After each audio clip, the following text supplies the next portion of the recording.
A cross collapsed from the top of a church while the ground was still moving. Not crumbling walls, not a flooded street. A cross, ripped clean from the apex of a church during a mid-magnitude earthquake that struck Eastern Samar in the Philippines at approximately 70 kilometers below the surface. And right now, 3 volcanoes within the same geological system are simultaneously erupting, spewing ash, and generating pyroclastic flows, some of the most lethal phenomena on this planet. This is not coincidence stacking on top of coincidence. This is a planetary system behaving exactly the way the data said it would. Let's break down what is actually happening. Eastern Samar registers among the highest levels of seismic activity anywhere on Earth. Since 1900, the province has recorded at least 10 earthquakes above magnitude. Events that, by geological standards, suggest a larger quake of that scale arrives, on average, every 10 to 15 years. Most Americans, if they think about the Philippines at all in a geophysical context, think of typhoons. They think of flooding. They do not think about what is sitting directly to the east of those islands, one of the most mechanically violent tectonic boundaries on this planet. The Philippine Trench, a subduction zone running approximately 1,320 kilometers along the eastern edge of the Philippine archipelago, plunging to depths exceeding 10,000 meters. That is deeper than Mount Everest is tall, and it is actively consuming the Philippine Sea Plate, driving it beneath the Eurasian Plate at a rate that makes the geology of this region one of the most seismically productive zones on the entire Pacific Ring of Fire. The earthquake that struck Eastern Samar registered between magnitude 6.0 and 6.6. Based on 25 years of recorded data and archival records going back to 1900, the province of Eastern Samar experiences roughly 391 earthquakes per year, with a magnitude 6.0 or higher occurring on average nearly once every 1.1 years. So this event fits the established pattern.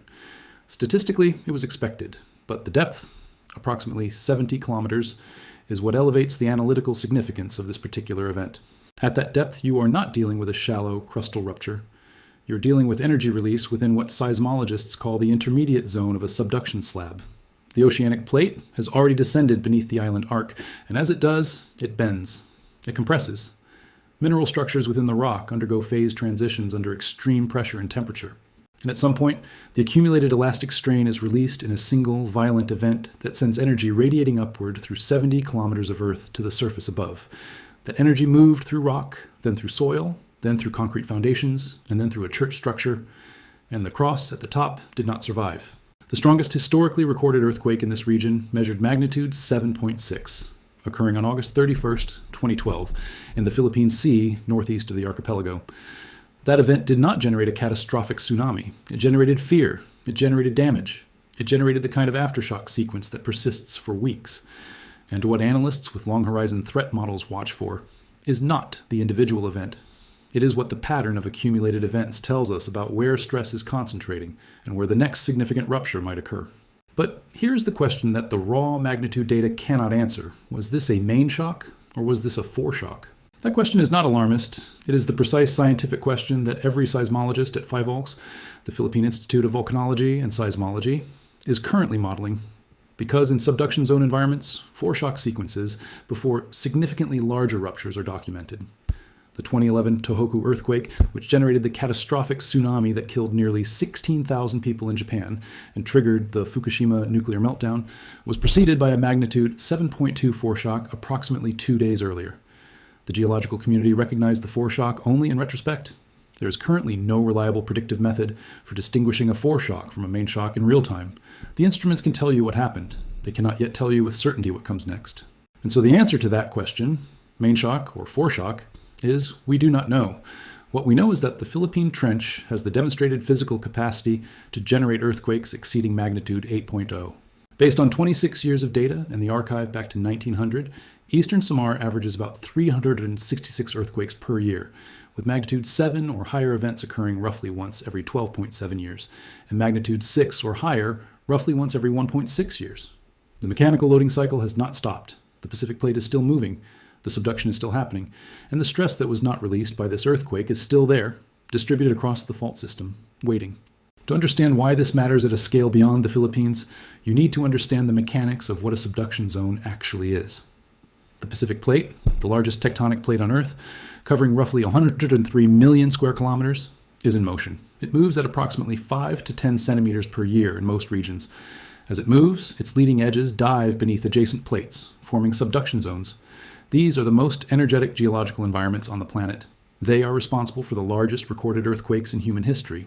Chile in 1960, magnitude 9.5. Alaska in 1964, magnitude 9.2. Sumatra in 2004, magnitude 9.1, which generated the Indian Ocean tsunami that killed over 230,000 people. Japan in 2011.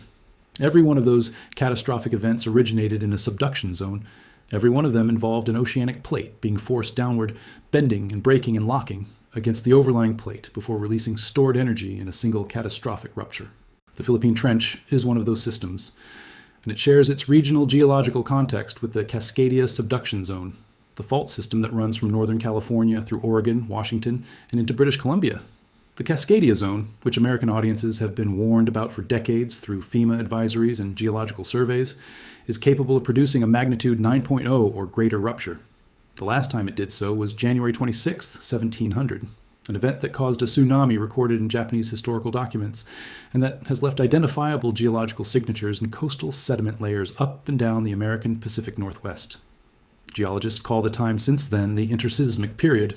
The stress is loading, the clock is running. But while American audiences tend to focus on Cascadia as a distant threat, the events in the Philippines are not distant. They are, in planetary terms, functionally adjacent. The Ring of Fire is not a metaphor.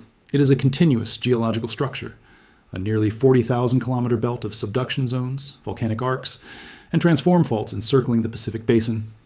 What happens in Eastern Samar is not isolated from what happens beneath the Juan de Fuca Plate off the coast of Oregon. These are nodes in the same planetary network. But hold on, because while the seismic event in Eastern Samar was unfolding, 3 volcanoes were simultaneously in various states of eruption. And the question that immediately arises, and one that deserves a careful, evidence-based answer, is whether those volcanic systems are responding to the earthquake. Are we watching a seismically triggered volcanic cascade? Let's work through each system individually. Mayon volcano's eruption kicked up a thick ash plume as seen from Legazpi City in Albay Province, approximately 500 kilometers southeast of Manila. The volcano erupted late on a Saturday afternoon, unleashing a fast-moving pyroclastic flow and thick ash plume that disrupted traffic and prompted warnings from authorities. Mayon is situated in the Bicol region of Luzon Island, roughly 500 kilometers from the Eastern Samar epicenter. This 2,463-meter Albay giant tallies over 50 eruptions since 1616, many packing ash clouds, lava rivers, and mud flows that reshape valleys. It is among the most consistently active volcanoes in the entire Southeast Asian arc system. Mayon volcano remains under alert level 3, which Fivolsis designates as a high level of volcanic unrest, following pyroclastic density currents that caused massive ashfall in several towns and a city in Albay Province. Five Oaks officials confirmed that the newest lava flow in the Umiisi Gully, being fed by lava effusion at the crater, instead of growing, advancing, or lengthening as it had been doing since January 6, 2026, started collapsing. And that new lava, feeding the young lava flow, triggered the collapse or disgorgement of lava at the flow front, which in turn generated successive pyroclastic density currents. Pyroclastic density currents. Understand what that means. You're talking about a superheated mixture of gas, ash, and rock fragments traveling down a volcano's flank at speeds that can exceed 700 kilometers per hour, at temperatures that can exceed 700 degrees Celsius. Nothing in the path survives. Not structures, not vegetation, not people. Officials warned that pyroclastic flows, a mix of hot gas, ash, and volcanic material, can move rapidly and pose life-threatening risks to communities near the volcano. A total of 284 rockfall events and 14 pyroclastic density current signals were observed in a single day, with successive PDCs along the Miisi Gully within the permanent danger zone. Mayon is exhibiting magmatic eruption of a summit lava dome, with increased chances of lava flows and hazardous PDCs affecting the upper to middle slopes and potential explosive activity within days or weeks, and the 6-kilometer radius permanent danger zone has been ordered evacuated due to the danger of PDCs, lava flows, rockfalls, and other volcanic hazards. 32 volcanic earthquakes were also recorded in a single day at Mayon, including 25 volcanic tremors lasting from 2 to 15 minutes long. Volcanic tremor is the low-frequency, sustained ground vibration associated with fluid movement, magma or volcanic gas, within conduit systems. When you see volcanic tremor alongside PDC activity and lava effusion, you're watching a system that is actively pressurizing. The conduit is open, material is moving. Some flights have been canceled due to the continued signs of intensified and magmatic unrest of Mayon volcano, according to the Civil Aviation Authority of the Philippines. Commercial aviation is being rerouted. Residents within the permanent danger zone have been warned that return to their homes is not permitted while the alert level holds. Now move approximately 200 kilometers southwest from Mayon to Negros Island. This is where Kanlaon volcano stands, and its recent behavior has been both alarming and instructive. Five Oaks recorded 28 instances of ash emissions from Kanlaon, ranging from 4 minutes to 1 hour and 18 minutes in duration, producing grayish plumes that rose 300 to 800 meters above the summit and drifted to the west. On one occasion, Five Oaks reported that sulfur dioxide gas emissions from the summit crater of Kanlaon totaled 10,074 tons, making it the fifth highest emission recorded from the volcano since instrumental gas monitoring began. Sulfur dioxide, SO2. That number is critical. When SO2 flux spikes at a volcano, it means magma is degassing in the upper conduit. The magma is close to the surface. The gas is escaping because there is fresh material moving upward. On March 15, 2026, a moderately explosive eruption was recorded at the summit crater of Kanlaon, with Five Oaks reporting that the eruption produced an ash column reaching approximately 2 kilometers above the vent, with ash drifting to the southwest. Five Oaks added that the Kanlaon edifice has been swelling or inflating at very low and fluctuating rates since 2022 due to magma intrusion at great depths beneath the volcano. 4 years of ground inflation. 4 years of magma intruding at depth. That is not a volcano waking up. That is a volcano that has been awake for years, progressively loading. The April 2025 eruption displaced more than 8,600 families, approximately 28,272 people, from 34 barangays in Negros Occidental and Negros Oriental, nearly 30,000 people forced from their homes by a single eruptive episode. Kanlaon has been under alert level 2 since July 2025. Five Oaks director Teresito Bacolco confirmed that ash emission activities are expected, given Kanlaon's alert level 2 status, indicating moderate level of volcanic unrest. Now step back. Step much further back.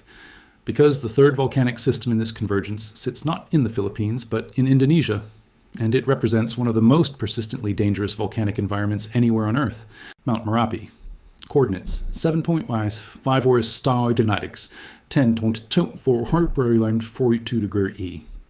Located on the border of central Java and Yogyakarta's province in Indonesia, approximately 2,168 meters in elevation, sitting directly north of a metropolitan area that houses millions of people. Merapi is Indonesia's most active volcano. It erupts on average every 5 to 10 years and is feared for its deadly pyroclastic flows, avalanches of hot rocks and gas generated when parts of new lava domes constructed during eruptions in the summit crater collapse and slide down the mountain's steep flanks. The eruption at Merapi has continued with occasional lava avalanches produced by the active lava dome on the upper southwest flank, with daily white plumes rising as high as 600 meters above the summit. On April 23rd, 2 lava avalanches descended the Satputa drainage as far as 2 kilometers. The next day, 4 lava avalanches descended the same drainage and 1 pyroclastic flow traveled 1.5 kilometers down the southwest flank. Between 3 and 4 Zac AM on May 2, 2026, a lava dome collapse at Mount Merapi sent incandescent lava cascading far down the volcano, reaching into the upper tributaries of the Crasac River system. That is within the last 72 hours. Incandescent lava at 3 in the morning. Based on aerial photo analysis from February 20th, 2026, the volume of the southwest lava dome was recorded at 4,044,000 cubic meters, 4 million cubic meters of unstable lava accumulating on the upper flanks of a volcano situated directly above one of the most densely populated corridors in Southeast Asia. Merapi dominates the landscape immediately north of the city of Yogyakarta, in one of the world's most densely populated areas. Eruptions are typically small to moderate, but can escalate rapidly, as demonstrated by the VEI-4 event in 2010. The 2010 eruption of Merapi killed over 350 people and displaced hundreds of thousands. The last confirmed eruption of Merapi began in 2020 and was continuing as of April 2026. Since 1548 AD, Merapi has had at least 75 historically documented eruptions, meaning it erupts on average every 6.4 years. The current eruptive episode has now been running for over 5 years. Step all the way back now. Mayon volcano in Luzon, Philippines, alert level 3, active pyroclastic flows. Kanlaon volcano in Negros, Philippines, alert level 2, ongoing ash emissions, 4 years of progressive inflation. Mount Merapi in central Java, Indonesia, alert level 3, lava dome collapses occurring within the past 72 hours, 4 million cubic meters of accumulated dome material on unstable upper flanks. And beneath them all, beneath the island chains, beneath the seafloor, beneath the entire western margin of the Pacific Basin, the Philippine Sea Plate and the Australian Plate continue their relentless subduction. The same geological engine powers every one of these events. Are we watching connected systems respond to a common stress trigger, or are we watching independent but simultaneous expressions of a geological environment that is simply always this active? This is the honest question, and it demands an honest analytical answer. The expert consensus, the position supported by FIVOLCS by the U.S. Geological Survey, by the Global Volcanism Program at the Smithsonian Institution, is that seismic events and volcanic activity in this region share a common root cause in subduction dynamics, but that a direct causal link between a single earthquake and simultaneous volcanic unrest at multiple distant volcanoes is not confirmed by the current data. Mayon's activity has been escalating progressively since January 6, 2026, well before the Eastern Samar earthquake. Kanlaon has been in a state of increasing unrest since June 2024. Merapi's current eruptive episode began in December 2020. These timelines do not support a narrative of seismic triggering. FIVOLCS reported persistent degassing, elevated seismic activity, and continued lava effusion from Mayon's summit crater, and emphasized that further lava collapses could generate additional pyroclastic density currents without warning. There is an important distinction in volcanology between dynamic stress triggering, where seismic waves from a distant earthquake briefly alter the stress field around a volcanic system and accelerate eruption, and background unrest that is simply ongoing. The former is documented in scientific literature, particularly for volcanoes already in a state of elevated unrest. The latter is what we are observing here. These volcanoes were not quiet before the Eastern Samar earthquake. They were already loaded. The earthquake did not initiate their activity. What the convergence of these events tells us is simply this. This is a geological region under significant, sustained multi-system stress, and all of those stresses are expressions of the same underlying planetary mechanism. That is important, because it means the analysis does not require sensationalism to be alarming. The facts themselves carry the weight. No tsunami warning was issued following the Eastern Samar earthquake.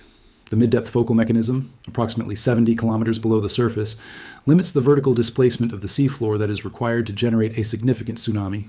Shallow subduction zone earthquakes, particularly those occurring at depths under 70 kilometers with thrust focal mechanisms, are the primary tsunami generators. The Eastern Samar event, at intermediate depth, does not meet that threshold for the current event. Aftershocks, however, are expected and will continue. Within the Eastern Samar region, magnitude 6.0 or higher earthquakes occur on average nearly once per year. Magnitude 5.0 or higher, roughly 5.9 times per year, and magnitude 4.0 or higher approximately 40 times per year, representing about 3.3 significant aftershock-capable events per month. The ground in Eastern Samar will continue to move. For residents in the affected provinces, the recommended posture remains that established by Philippine civil defense authorities, remain outside the permanent danger zones around Mayon and Kanlaon, monitor FIVOLCS bulletins in real time, and have evacuation plans current and rehearsed. For aviation, flying aircraft close to Mayon volcano should be prohibited, as ash from eruptions can be extremely hazardous to aircraft. The structural cross-collapse at the church during ground shaking, and the detail that opened this analysis, is worth a final note. It is not a supernatural event. It is an engineering event. Unreinforced masonry structures, older construction, buildings where the connection between architectural elements and the main structure was not designed to seismic code. These are the most vulnerable systems when ground acceleration begins. A church cross, elevated above the building's primary mass, acts as a cantilever element. When the ground moves horizontally, that element experiences amplified lateral forces. Without adequate anchorage and ductility in the connection, failure is mechanical, predictable, and tragically common in seismically active regions where building codes are inconsistently enforced. What makes it feel anomalous is the symbolism. What makes it analytically significant is what it tells us about structural vulnerability in the built environment, and how many thousands of similarly constructed buildings exist across Eastern Samar and the surrounding provinces. The Philippine Trench has been accumulating stress since the last major rupture event.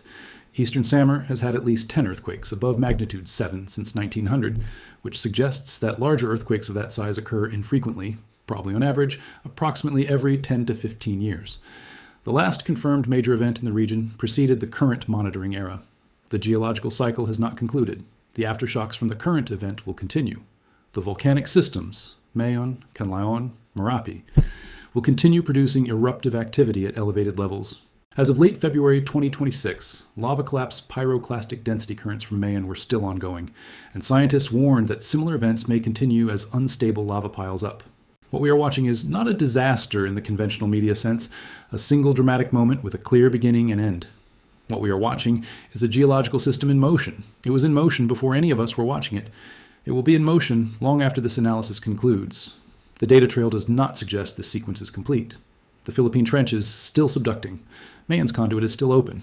Merapi's southwest dome still holds over 4 million cubic meters of material that can collapse without warning. And when it does, the volcano's high population density and hazard zones and frequent aviation disrupting ash make it a global benchmark for dome collapse volcanoes.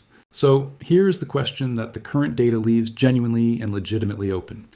If the Eastern Samar earthquake represents accumulated stress release from the Philippine Trench subduction system, and the seismological record confirms that the trench is capable of producing events significantly larger than magnitude 6.6, then what does the current seismic sequence tell us about where unresolved stress is distributed across the fault? And is the next major rupture event in this region going to occur before the volcanic systems around it have the chance to stabilize?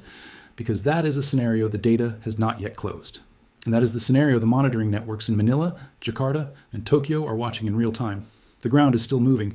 The question is whether this was the event that released the pressure, or the event that preceded something larger that we have not yet seen.